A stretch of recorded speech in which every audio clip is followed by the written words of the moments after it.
setting up meetings right now, and I think it's probably going to be announced over the next couple of days, location and date. We have the location all done. We have the time and place all finished now.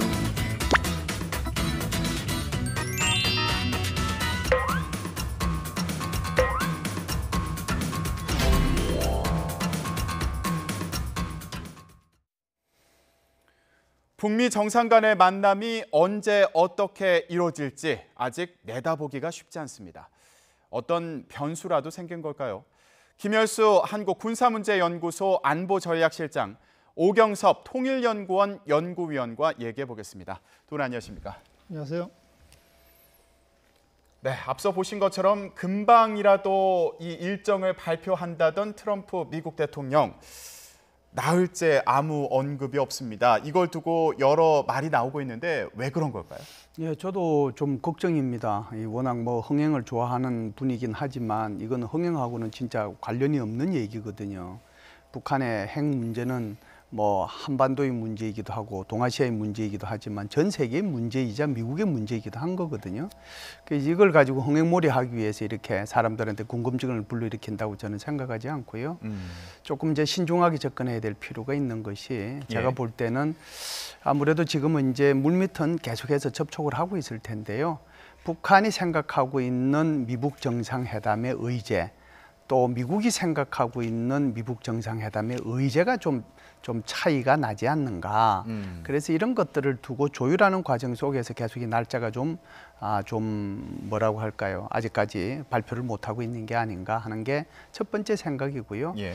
두 번째는 이제 우리의 그 남북 공동 그 판문점 공동선언에서도 봐서 아시겠지만 통상 정상회담을 하게 되면 그 며칠 전 정도 되면 또는 뭐 좀 일찍이 되면 공동성명에 들어가야 될 내용들이 어느 정도 합의가 다 이루어지는 거거든요. 그래서 큰 틀에서 합의가 이루어지고 나면 나중에 정작 이 정상들이 회담할 때는 구자 또는 문구 정도 수정한단 말이죠. 그래서 지금 미북 정상회담에서 합의할 내용들 그것들의 큰 틀이 아직까지 미국하고 북한 사이에서 어느 정도 일치를 못 이루어서 지금 조금 연기되는 게 아닌가. 저는 그 두 가지 차원으로 봅니다. 예. 그런데 한편으로는 또 이런 생각도 들거든요. 그렇게 의제가 조율이 안 됐다면 트럼프 대통령은 왜 이미 뭐 날짜나 장소가 다 정해진 것처럼 그렇게 얘기를 했는지 이것도 궁금합니다. 일단 지금 트럼프 대통령이 두 차례에 걸쳐서 그 회담 시기와 장소가 거의 확정이 됐다는 식으로 트윗을 보냈거든요. 예. 그렇기 때문에 실제로 그 트윗을 발신할 당시에는 미국과 북한 간의 정상회담 날짜하고 장소에 대한 합의가 상당히 근접돼 있었던 게 아닌가 이렇게 생각이 되고요. 그 당시 얘기가 나왔던 건 이제 싱가포르가 가장 유력하다 이렇게 얘기했었고 그 후에 트럼프 대통령이 트윗을 날렸던 내용은 판문점이 어떠냐 이런 식의 이제 트윗이 나왔었는데 실제 판문점이나 또는 그 싱가포르 중에 한 군데로는 거의 좁혀졌을 가능성이 있다 이렇게 볼 수 있는데요. 날짜는 지금 그 22일이 한미 정상회담이고 5월 8, 9일이 G7 회의이기 때문에 그 사이에 정상회담이 열리든가 아니면 아예 G7 회의 이후 그러니까 8, 9일 이후에 지금 회담 날짜가 결정이 될 것으로 생각이 드는데요. 지금 이 트럼프 대통령이 상당히 조용히 있는 이유는 두 가지 중에 하나일 것 같습니다. 하나는 실제로 합의가 도출돼서 뭐 하루 이틀 내에 이게 발표가 임박했든가 그렇지 않으면 북한 비핵화 핵 폐기에 대한 약간의 이견이 생겨서 어떤 날짜와 또는 장소 문제 가지고 서로 북한과 미국 사이에 약간의 줄다리기가 있을 가능성도 있고요. 그렇게 될 경우에는 발표 날짜가 좀 더 늦어질 가능성이 있다고 봅니다. 그러나 종합적으로는 지금 북미 정상회담 자체가 현재 상황에서 그 무산될 가능성은 뭐 거의 낮다고 봐야 될 것 같습니다. 지금 미국에서 이 비핵화와 관련된 그 뭐랄까요 요구 수준이 북한과는 다른 거 아니냐 이런 취지의 말씀을 해주셨는데 실제로 미국 내부에서 나오는 관련된 분위기는 어떻습니까? 지금은 이제 뭐 같은 연장선상이라고 보는데요. 우리가 이제 언뜻 생각하면 CBID 그러면은 북한 핵 문제만 이제 관련이 되는 것 같잖아요. 여기에 이제 장거리 미사일까지 포함을 하면 실제로는 핵 문제하고 장거리 미사일 두 가지로만 의제가 북한은 하고 싶은 거예요. 예. 그런데 미국의 생각은 좀 다르죠. 그러니까 핵 문제가 하나 있고 그다음에 장거리 미사일만 가지고는 안 된다. 여기에 중거리, 단거리 소위 말하는 그러니까 그 유도탄이 아니고 탄도 미사일 기술을 적용한 모든 미사일이 여기에 해당이 돼야 된다라고 하는 거고요. 세 번째는 여기서 한 발이 더 나갔죠. 소위 말하는 이제 WMD의 이제 한 종류라고 볼 수 있는 생화학 무기. 이것도 의제에 포함이 돼야 된다라고 얘기하는 거고요. 예. 네 번째는 탄도미사일 기술 적용하는 것은 인공위성에도 적용이 되는 거거든요. 그래서 인공위성도 발사하면 이것도 안 된다라고 얘기하는 거고요.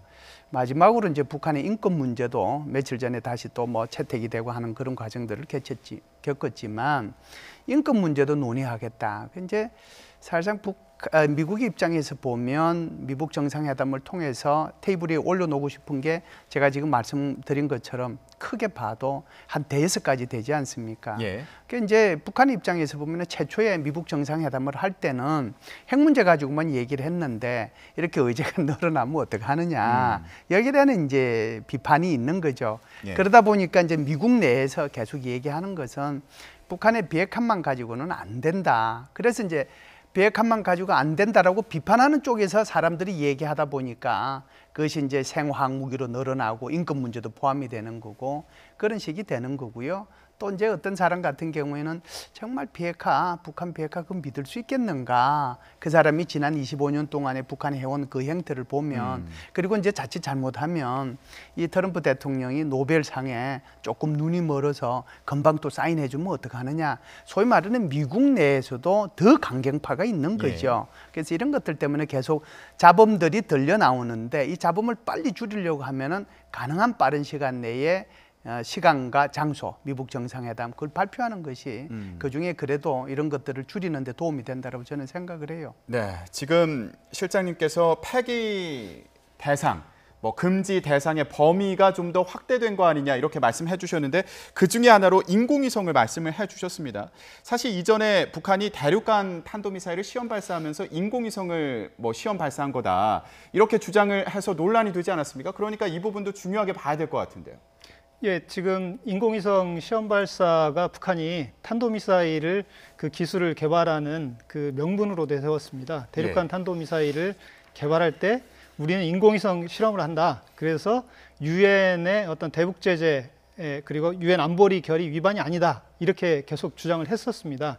그런데 지금 미국도 그렇고요, 우리 한국도 그렇고 그리고 일본도 마찬가지고 북한 비핵화에서 핵심은 북한이 핵을 폐기하면 더 이상 또다시 핵을 개발할 수 없도록 완전한 핵 폐기를 하겠다는 게 기본 목표입니다. 그래서 뭐 CVID든 뭐 PVID든 다시는 북한이 어떤 상황에서도 핵 개발로 돌아갈 수 없게 만들겠다는 게 이제 핵심인데 그렇게 만들려면 중요한 건 일단 북한이 가지고 있는 핵을 폐기하는 건 당연한 거고요.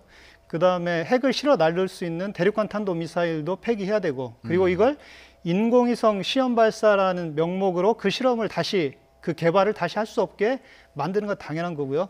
그리고 핵 시설에 대한 폐기도 해야 됩니다. 그리고 여기에 더 최근에 이제 얘기가 되는 게 북한의 핵 과학자, 핵 기술 인력 이 전체에 대한 그 핵 이 분야에 종사하지 않도록 이걸 감시하는 문제 여기까지 지금 다 포함되어 있습니다. 제가 조금 이제 더 말씀을 드리면 이제 우리는 북한에서 계속해서 이제 인공위성 쐈잖아요. 자기네들이 인공위성이라고 그러는데 뭐 광명성 4호 재작년 같은 경우에 2월 7일 날 이제 발사했지 않습니까? 그런데 이게 인공위성이라고 하는 게 제가 이제 볼펜으로 설명을 드려서 죄송한데 인공위성이라고 하는 게 쏴서 탄도미사일 기술을 적용해서 이게 이제 우주로 날아가면 이게 인공위성이고요. 이게 우주로 날아갔다가 다시 대기권으로 재진입해서 목표 지점으로 가게 되면 이게 미사일이거든요.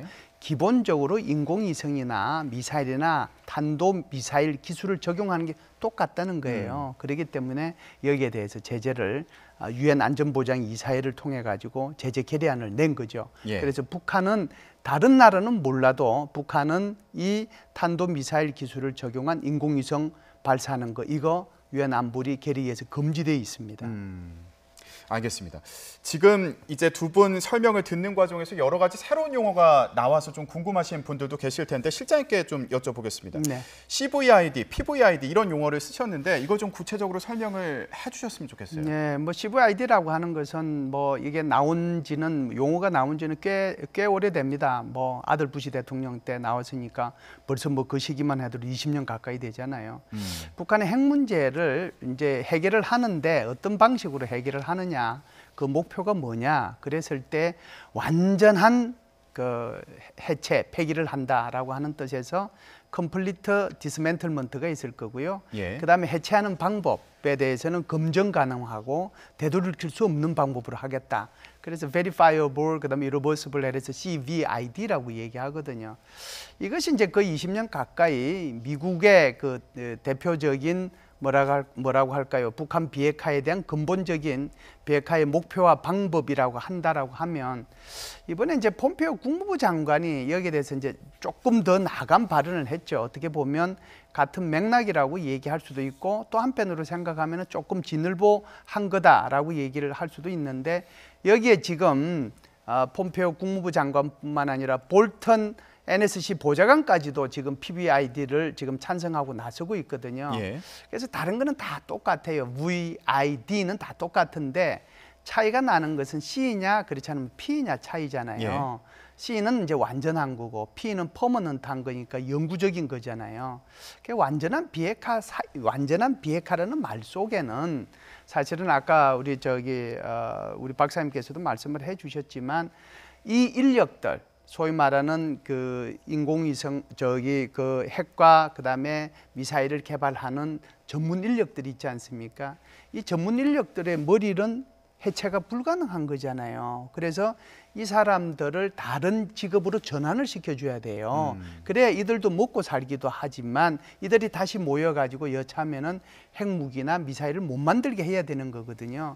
그런 차원에서 비핵화라는 말 속에 이것도 들어있지만 네. 훨씬 더 구체적으로 이 표현을 하기 위해서 지금 제가 말씀드린 이 부분까지 포함을 해서 이것을 퍼머넌트라는 말 속에 들어가게 하는 거죠. 예. 제가 조금만 더 말씀을 드릴게요. 우리가 그냥 언뜻 생각하면 이 뭐라고 할까요? 비핵화라고 하는 것이 굉장히 쉬운 것 같지만 사실은 비핵화라고 하려면 핵 물질이 있잖아요. 그다음에 핵 물질을 생산하는 공장이 있을 거고요. 핵 무기를 만드는 공장이 있을 거고요.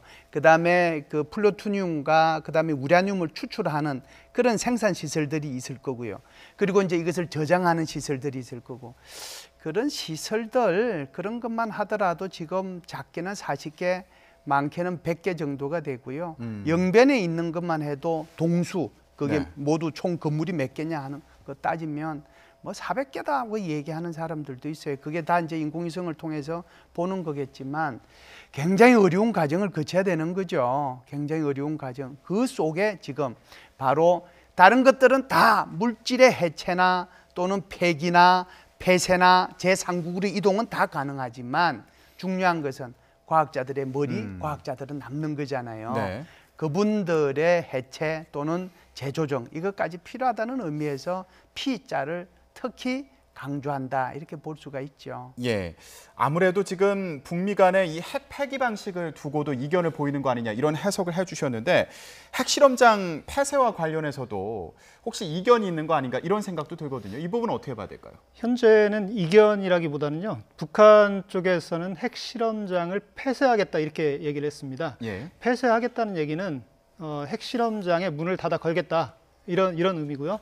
그리고 이제 그렇게 얘기하면서 남북 정상회담 이후에 합의된 내용은 국내외의 전문가들이 참관하게 하겠다. 이 폐쇄하는 광경을 예. 그리고 언론에 이걸 공개하겠다. 이렇게 얘기를 했습니다. 그런데 이제 국제사회에서 특히 미국과 우리 정부에서 얘기하는 건 북한이 비핵화 의지를 가지고 있다면 이 핵실험장에 대한 완전한 폐기가 중요하다. 예. 이런 게 첫 번째고요. 두 번째는 이 폐기로 가는 과정에서 이 핵실험장이라는 건 북한이 핵 개발을 한 6번의 이제 실험을 했고 그렇다면 북한의 어떤 핵 수준과 핵 능력 이런 걸 우리가 검증할 수 있는 장소이기 때문에 여기에 대한 검증 과정이 들어가야 된다라고 국제사회에서 요구하고 있습니다.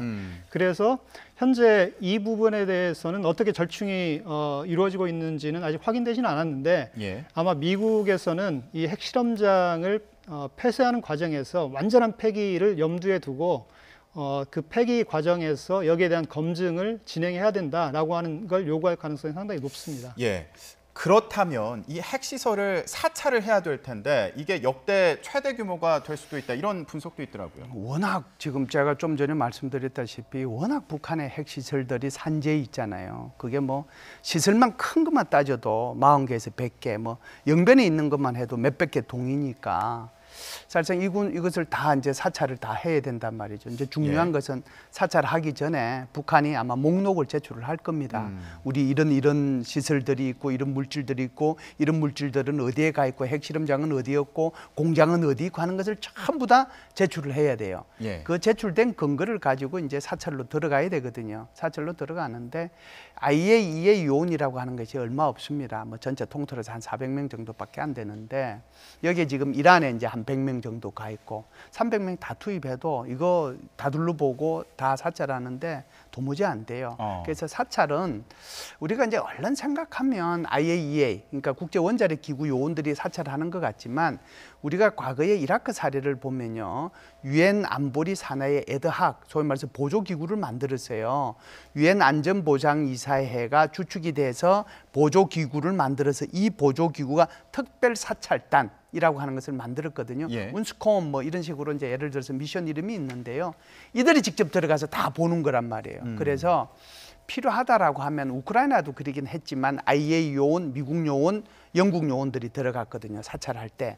이번 북한에 대해서도 IA 요원만 모자라니까 IA 요원과 미국과 필요하면은 더 국제적인 국가들이 다 힘을 합해가지고 같이 들어가서 사찰을 해야 그나마 빠른 시간 내에 전 국토에 걸쳐서 사찰을 하지, 그렇지 않으면 굉장히 어려움에 처할 가능성도 있다 이렇게 봅니다. 제일 중요한 것은 북한이 얼마만큼 신뢰성 있는 사찰의 목록을 제출해 주느냐 하는 것이 제일 중요하겠지요. 네, 지금 그 부분을 두고 미국 내에서 우려의 목소리도 나오고 있는 그런 상황입니다만 이 핵폐기 그리고 사찰 문제 외에도 인권 문제 관련해서도 북미 간의 이견 또는 뭐 갈등이 있는 거 아니냐 이런 분석도 나오고 있습니다. 일단 지금 미국 정상회담 의제는 확정이 북한 비핵화 문제에 대해서는 뭐 확정된 의제고요. 그 이외에 지금 인권 문제가 올라갈 것인지는 확실하지는 않습니다. 다만 미국 내에서 여러 가지 전문가들과 정치권에서 미국 정상회담을 하면 북한 비핵화 문제만으로는 안 된다 이런 의견들이 계속 개진되고 있습니다.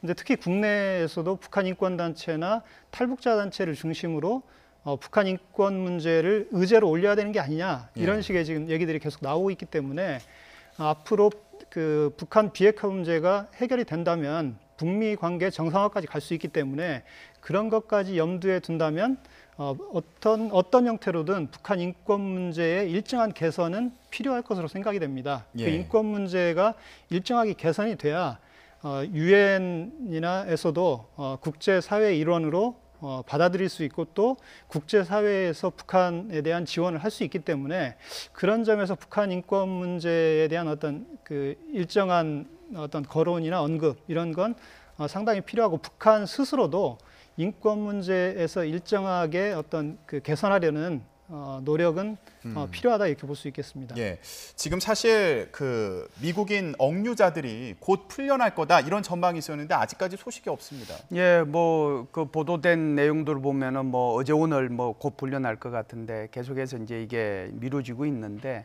그 미뤄지고 있는 것도 결국 대화의 문턱을 높여가는 미국에 대한 어떤 북한이 저항할 수 있는 그 유일한 방법 중에 하나가 그거이지 않을까.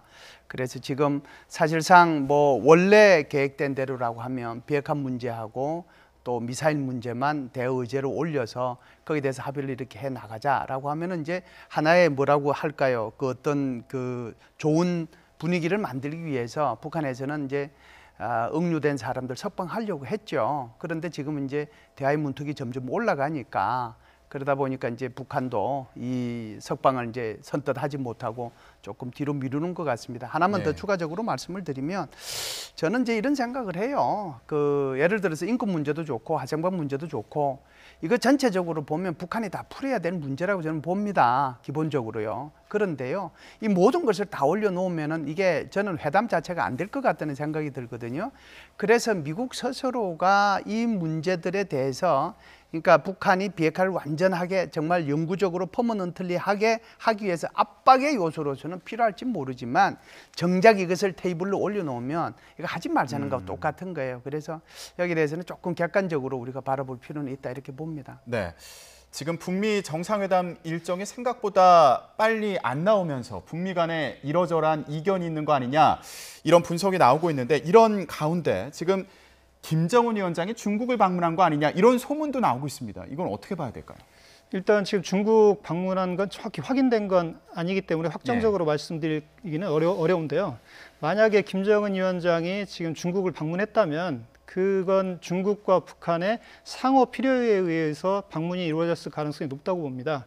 일단 북한 쪽에서는 지금 북미 정상회담에 북한 비핵화 문제에 대한 의제를 설정하는 과정에서 미국 쪽에서 계속 그 요구 수준을 높이고 있습니다. 그래서 완전한 비핵화의 수준도 높아지고 있고 거기에 대량 살상 무기, 생화학 무기를 폐기해야 된다. 여기까지 포함시켜야 된다는 얘기도 흘러나오고 있고요. 예. 인공위성 실험도 당연히 안 된다는 것과 인권 문제까지 여기에 이제 거론이 되고 있습니다.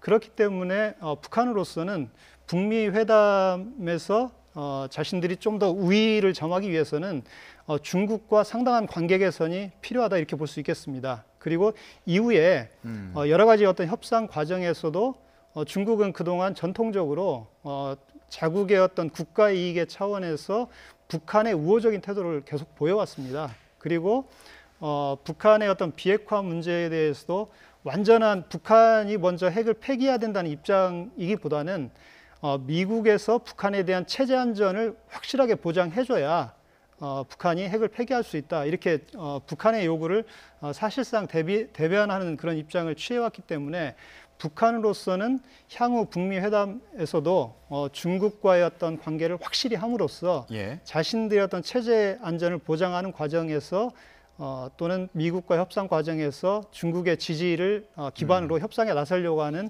그런 기본적 요구를 가지고 있다 이렇게 볼 수 있겠고요.